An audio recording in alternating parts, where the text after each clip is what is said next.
क्या कोई यकीन करेगा कि जो स्त्री किसी और पुरुष से प्रेम करती रही हो, कोई दूसरा पुरुष उसे उससे भी कहीं ज्यादा प्रेम कर सकता है।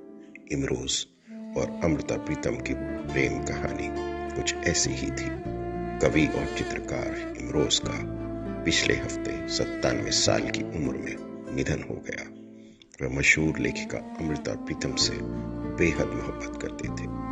दोनों करीब 40 साल तक साथ रहे, लेकिन अपने रिश्ते को उन्होंने कभी कोई नाम नहीं दिया। अमृता प्रीतम ने अपनी आत्मकथा रसीदी टिकट में इमरोज का जिक्र बहुत इमोशनल होकर कुछ यूं किया है जैसे वो जिंदगी को मुट्ठी में पकड़ के दबा के दूर कहीं भाग जाना चाहती।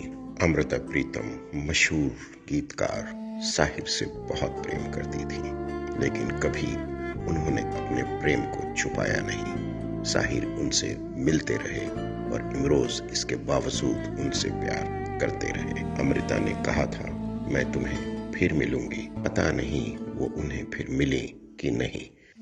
अमृता से इमरोज 6 साल छोटे थे, लेकिन अमृता ने उनके बारे में जो कुछ भी कभी कहा उसे दुनिया कभी भुला नहीं सकी। जब अमृता से इमरोज की पहली मुलाकात हुई तो रसीदी टिकट में उन्होंने जब उनका जिक्र करते हुए लिखा, मुझ पर उनकी पहली मुलाकात का असर मेरे शरीर के ताप के रूप में हुआ था। मन में कुछ घिर आया था और तेज बुखार चढ़ गया था। उस दिन उस शाम उसने पहली बार अपने हाथ से मेरा माथा छुआ था। इमरोज ने कहा, बहुत बुखार है तुम्हें। इन शब्दों के बाद उसके मुंह से केवल एक ही वाक्य निकला था, अमृता, आज एक दिन में मैं तुमसे कई साल बड़ा हो गया हूँ। इमरोज अमृता से छोटे थे या बड़े थे, लेकिन अमृता ने उनसे कहा था, इमरोज, मैं तुम्हें फिर मिलूंगी।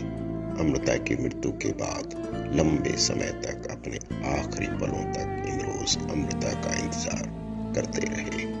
आज दोनों ही इस दुनिया में नहीं है, लेकिन लोगों का कहना है कि उनका प्रेम अमर है। अमृता इमरोज की कहानी के साथ साहिर का नाम हमेशा जुड़ा रहेगा, लेकिन एक ऐसे प्रेम की कहानी जिसमें एक स्त्री किसी और से प्रेम करते हुए भी दूसरे पुरुष के साथ प्रेम करती रही।